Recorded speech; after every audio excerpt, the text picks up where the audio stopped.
The music we grew up on, it didn't just entertain us. It raised us and shaped us. It shaped how we saw love, how we saw struggle, how we saw ourselves. Because it wasn't just music. It was all in our house. It was in our cars. I remember my mother and father singing to it. And in a lot of ways, we still carry that music with us today. Those songs that pick you up, set the mood, or take you right back to the moments that matter. 4 titles, 1 truth. I'm Tommie. And I'm Lance. Today, we're talking about the music we grew up on. Songs that defined our childhood. This is a conversation rooted in lived experience. Not advice, not instruction, just honest reflection. All right, let's get into it. All right, let's go. All right. When you think of old school or throwback music, what era comes to mind for you? That's that Motown. Yeah. You know, that's that Smokey Robinson and the Temptations and Absolutely. Stevie Wonder. I mean, that's old school for us. I mean, I'd say for us, Yeah. for our age group, because that's what our parents were listening to. That's And I think what you that's heard when all they the time. were teenagers and that's what they in grew their up on. 20s, them young guns rolling. That's what they that's what they was listening to and rolling in. So who controlled the music in your house, your mom or your pops? A little bit of Both, both? yeah. Okay. I mean, in the car, it was my father. Yeah. Dealing with the 8-track or the radio station. So do you remember music from the radio, from the 8-track, from the records, or from tapes more? Probably a little bit of both, but probably the radio more. Yeah. Just being in the car, either going to school, going up to grandmother's house. Get dropped off somewhere. Getting dropped. Visit, But then in the car, it was either the radio or the 8-track. So just depending on what the feeling was of the driver. Yeah. So when I think of old school, I'm in that same era. All right. Because it's what mom and pops had playing. Mom played music in the house more. And when I was growing up, it was mainly Christian.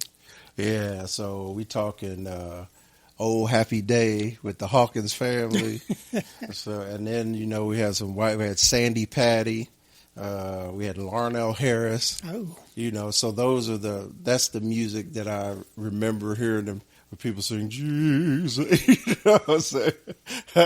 So that's what I remember. But when, it was just the music, it was Dad, and it was always either the Four Tops, the Temptations, Smokey, Marvin Gaye, and then the old school from Alabama. He used to bring, what's his name? I can't remember the They're name. coming up from the deep south. Yeah, the deep south. Yeah, them clubs, them hole in the walls. But I think, so the reason 8-track stand out to me is because my uncle used to have a Cutlass. Oh. And he used to have the 8-track adapter in there. Yeah, so. Ooh, how big was that adapter? It was about the same size as the 8-track, but a little longer. Okay. And so that you could put the tape in there. So it's about... Yeah, and it was as wide and as deep, but it was a little longer because the tape never actually went in. It's just the 8-track went in. And then records, because my mom and dad had so many records over the years.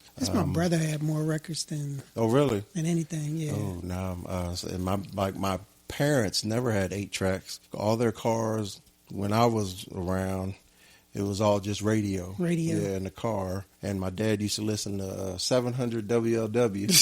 If he wasn't listening to music, he was listening to sports talk. So, who influenced your taste in music the most? Parents, siblings, or friends? I will say started off with my sibling, my sister specifically, and my friends. Okay. I would say that's how it started off. But as I got older, I got back into the our old school era, and then the Temptations movie came out, the 5 Heartbeats, came out. So it was that doo-wop, that caught my attention back there. Yeah, It's that appreciation. Yeah. I think you appreciate the music more when you get older. Yeah, It's like, absolutely. oh, shoot, that's a cut. And then my sister, she was a Prince and Michael Jackson. That's Prince my was brother. number one. Michael Jackson was the close number two. Yeah. And so she's got me to listen to Prince because for a while I was like, heels and his butt out. And the perm curls. But once you listen to like Purple Rain, you hear the talent in that Joker. Oh, yeah. And it's just a little red Corvette and all them. Well, you learn the stories like he played all the instruments. Yeah. I mean, just all of that. Yeah. Man. What about you? All of that. Probably my brother. Was the most? Yeah. Okay. Brother, then as I got a little older, getting out the house and it'd be friends because then it's like, oh, did you hear such and such? Or you got the, and that's when we, because, our folks had the boom boxes and stuff, and then the tapes started coming out. You had friends that carried a boom box? Yeah. I ain't never had no friends that carried a boom box because when I turned 16, my mom gave me a Plymouth Horizon. So if we were either in the house, walking around playing sports or something, or driving somewhere, and the main music I remember driving is New Edition. It was always New Edition. New Edition. Yeah, New Edition. And that's the thing. So one of the rules, the unwritten rules of young black men at that time is fast music only. Don't let me catch you in the car. Don't be having no candy stand around. With a car full. You catch that. A car full of ashy elbows. So did you took the bus to school? No, rode with my father. So I was gonna say it would be a variety. So I would ride with my father. Shoot, back and forth till I started driving myself. So it'd be different. Like he was listening to. Yeah, whatever he was. Yeah, and he was. I mean, and he would listen to. He listened to a variety, which was good because it gave me a little appreciation. But the Eagles and all of those. Well, see, that's where folks, MTV came in for me, because before MTV, all I knew was black music. When it came to R&B and rap and stuff like that, and of course pop music because it was on the radio. But when MTV came out, that's when you started to see them videos, and that's when MTV was like something you had to watch. Had to see. Yeah, you had see to the latest and the greatest. Yeah, yeah. But my mom, but my mom and dad listened to different things because she was the Lou Rawls and Lou Rawls. What was that? Julio Iglesias and Tom Jones. All them jokers. Some of them, them fellas. So where did you really discover music once you started getting out on your own? You sort of mentioned it with your friends, but what was it? I mean, you start either you sit in locker room or when you had practice or something, and you got riding with people. Yeah, and jokers just talking about it because they going to this concert. Or did you see this video? Because the videos. Did you see that video or such and such? Or at the that way, friends start talking about it, and it's like, okay, I don't like that, man. That joker whack. He ain't. Whack. What's a video that you remember that stands out to you? Oh, Michael Jackson, man. That damn Thriller. Thriller. Billie Jean. Yeah. First. Yeah. Because I think Billie Jean came out. Yeah, first. it did.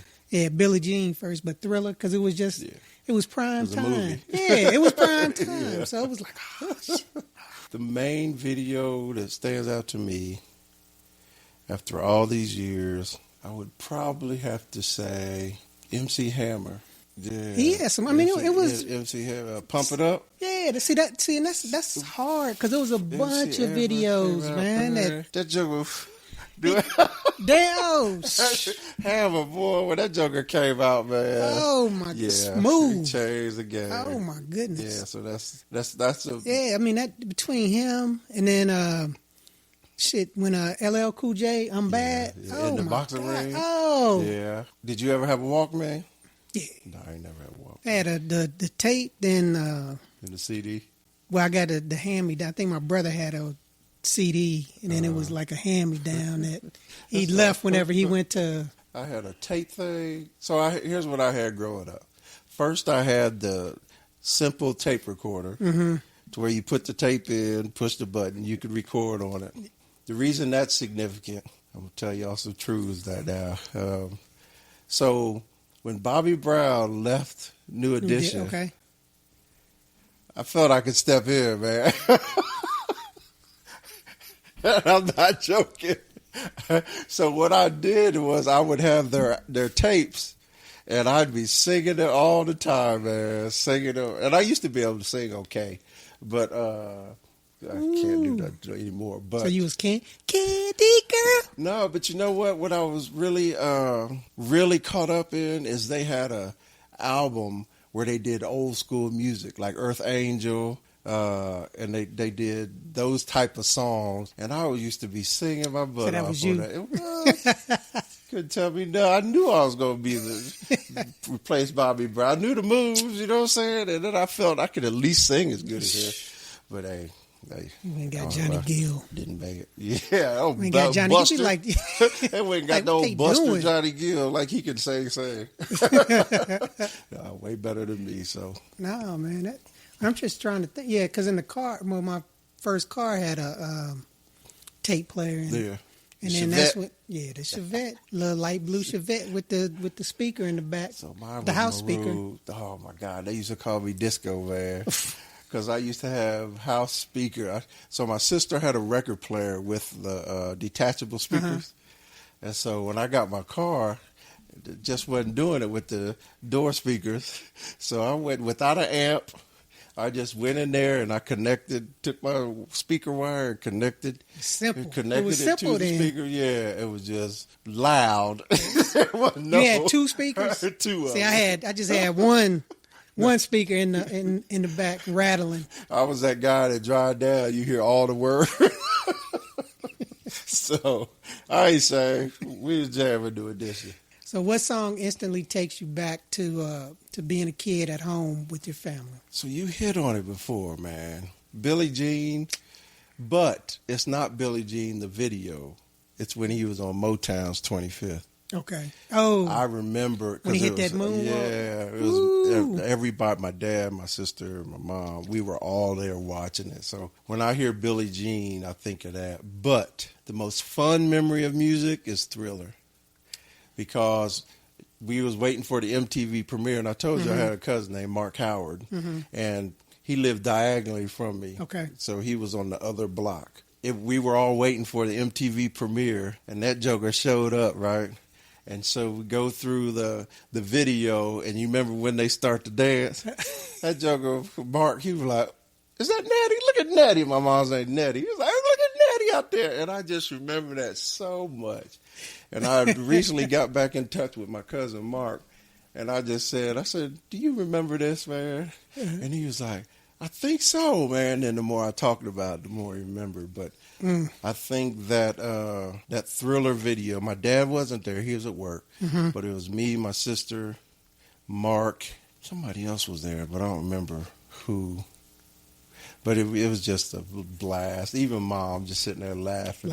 Yeah, so that was that was a good time. What about you? Oh man, shoot. For me, it's I on a trip, going on road trips, and my father would be playing Hotel California, and I'd be on the floor of the van, listening, rolling, listening, Sleep, doing whatever. But yeah, I mean, every time when I hear that, it takes me back. Spot. Yeah, it takes me back to we rolling someplace where we rolled all the time. It was out to Colorado. So I got so many more. Like Dad used to sing "Merry Christmas, Baby," coming down the steps. Is it during Christmas? Is it on Christmas Day or just all during Christmas time? It played all during the day, but on Christmas morning, that joker, you turn that on, and once you know he's up, and just guaranteed that was his cue. He's putting on a show, man. Coming down the stairs, singing and doing the dances, and then going up to Mom. Yeah, that one is 100% locked in. I remember. What's the old boy's name? You got what I need. But he, I remember that music video coming out. I remember Hello, Lionel Richie. Yeah, with the blind sculptress. So It's just so much, man. That's Run DMC, and that's one of the first concert that I went to was a Run DMC concert. So when did rap take over for you? Probably around that high school. High school, yeah. High school time frame. So we had buses where when we would go to school, go to Vale at the time and then Middletown High School. If we brought a tape and it didn't have cursing on it, then the bus driver would let us play it. Yeah, and so that's when I really got introduced to different music that was more than on the radio. You know what I'm saying? And so like it wasn't just popular music. Yeah, it was the whole tape, so you'd hear the other songs too. And I know, and there was a lot of mixtapes too, but I just know that like my first real rap introduction was Eric B. and Rakim. That was my first real rap introduction. That's when I was like, and then it was him, then it was Kool Mo D, because I love Kool Mo D, and then I was the guy that was like, Kool Mo D's killing LL. I was that guy because I know all Mo D songs. And then it ended up going to, I love Fresh Prince, Will Smith, and Jazzy Jeff. Oh, that's all that. Well, that's what we. That's our time is the East Coast. Yeah, I mean all the East Coast rap. But my first introduction to West Coast became a Too Short fan, boy. Too Short was raw, boy. And my first introduction to down south was when I would visit my cousins in Alabama. Okay. And you'd hear like MC Sade and stuff like Shan. But the most outrageous introduction was Two Live Crew. Yeah, they was off the chain. Yeah. That was the Seven Bizzos. That was the taboo. You got to hear that. It was like, did you hear that Two Live Crew? But you know what? See them videos? I didn't see enough of them. Woo! Because I was not aware of that, and I didn't have VCRs at the time. But yeah, I was very much aware of what they was about.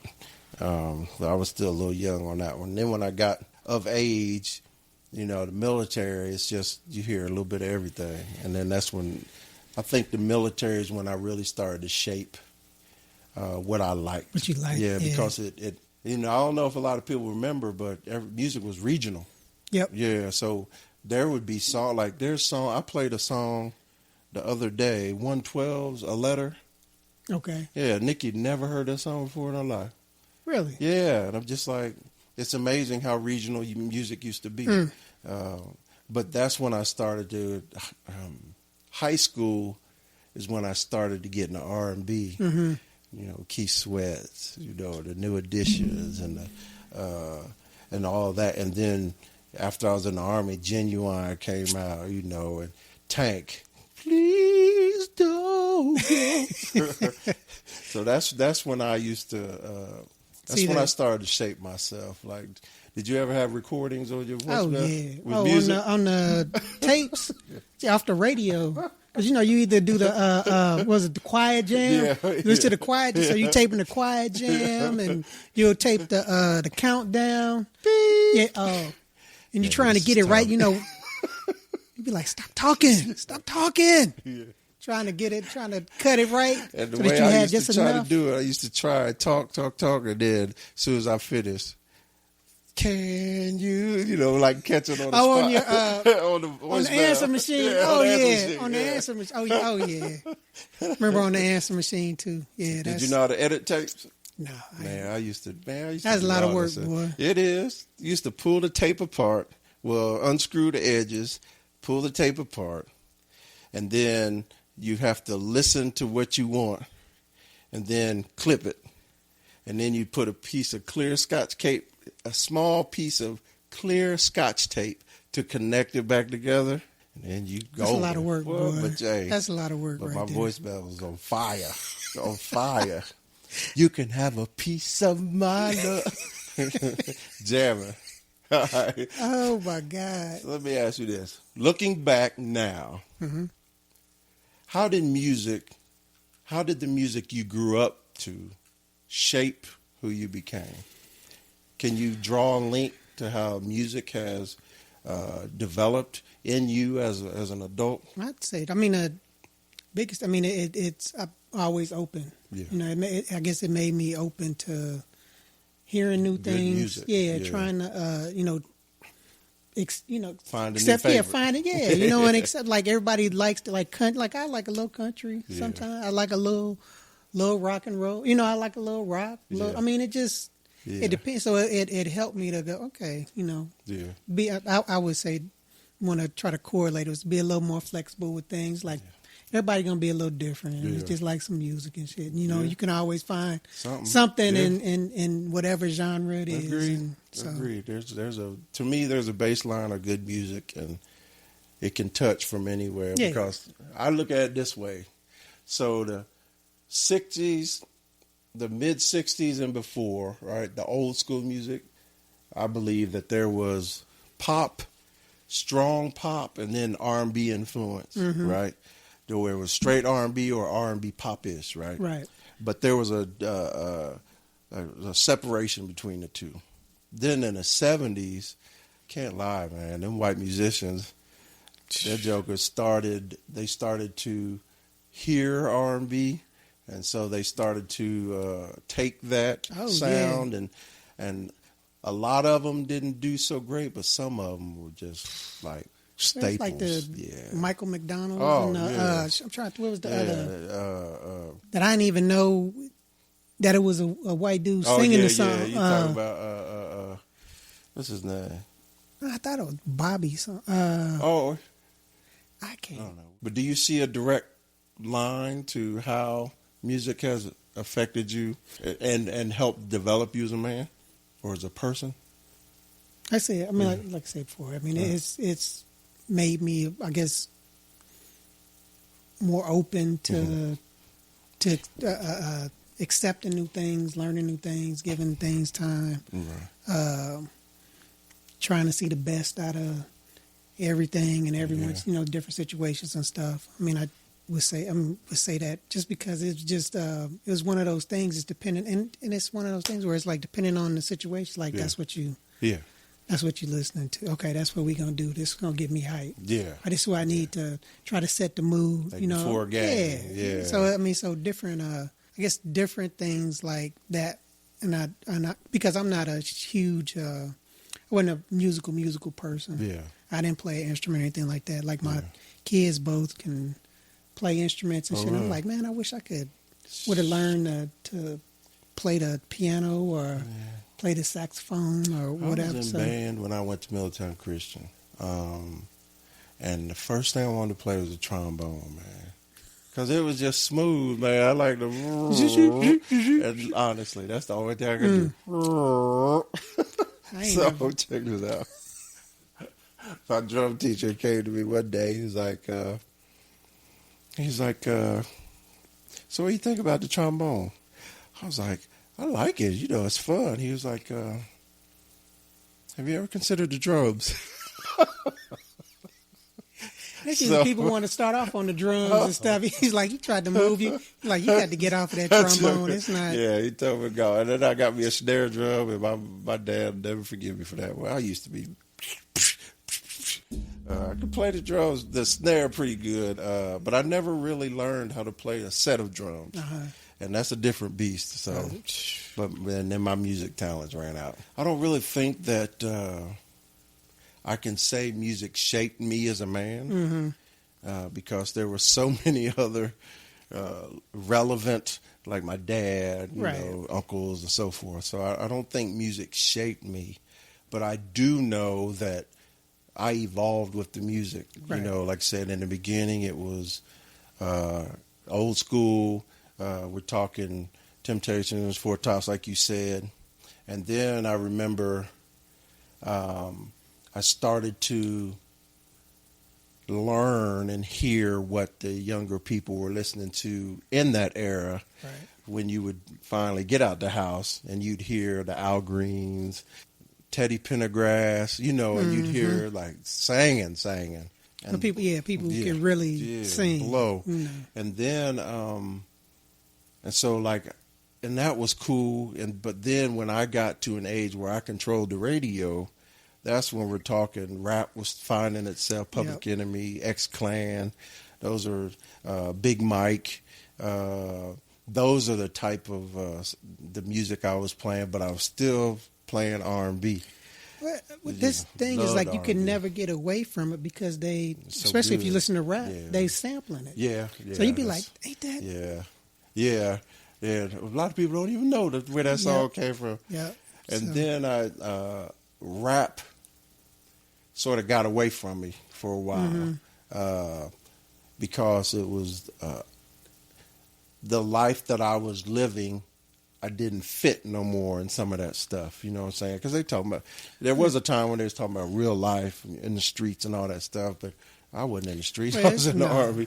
So I sort of disconnected from that and then got strong in the R&B. And R&B is where I would say...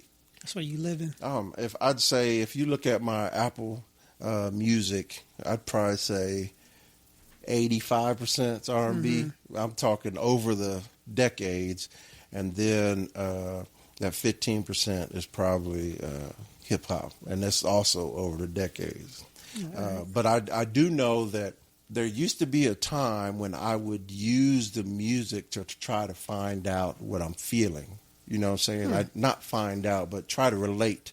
You know what I'm saying? Because there was a time in the 80s and 90s where there was music that would talk about feelings and talk about that stuff. And so I would like when I had a crush on a girl and stuff like that. That's how I'm feeling right there. This mine. Yeah, guy, groove me. You know. So, but now it's music first. If the music's hitting, then it has a chance to get it's got in a my good playlist. beat. I mean, it's got a good beat. It's like I give it a chance. But I used to go like with rap in the beginning. I used to all about words. Yeah, I used to learn every rap song. You know, well, you could understand that was my favorite. Yeah, and follow them better than a lot of guys now. It's like, what did he say? Especially like BDP. You know, like I said, Eric B and Rakim. I said X-Clan came alive, NWA even for a second, but Too Short is not something I should have ended up hearing because my mom would not be acceptable. Too Short back then, but Too Short used to be raw. So that's right. Yeah, but and so like now. Afro beats is my main music that I listen to when we work out. When I work out, it's usually hip hop, and when I'm chilling, just trying to relax or get in a groove, it's R&B. There are pop artists I like out there, but it's nowhere near as many. I don't know them like I used to know, like Luther, you know, like even Michael Jackson, like Billy Ocean, you know. I understand how our parents and that's the felt, sad you know, like because like some of the stuff that Miles would be listening to or Mackenzie, I'd be in the car with them. It's like, what is this? Yeah, it's like this devil music. I don't get it. It's just like I don't get it. I don't get it. What is this? Okay. This is devil music. So it's always trending back to the Afro beats. Man, one of the best surprises. And reggae. I listen to a little reggae. I never really got into reggae, man. I listen to a little reggae. But I liked it on the radio, but I never really bought it or downloaded it. But when we went to Ghana, this was in 2004, our guide, he put on some music. He was like, "Yeah, I got some music for y'all," and I'm sitting there like, "Come on, man, you ain't saying nothing." Cause I knew the song. I don't know all the words to it, but I was jamming, man, and he was like blown away. The fact that I knew artists that were from Ghana in the United States, and that it's on my playlist. Afro beats would probably be the first thing I'd turn on, and then R&B over the decades.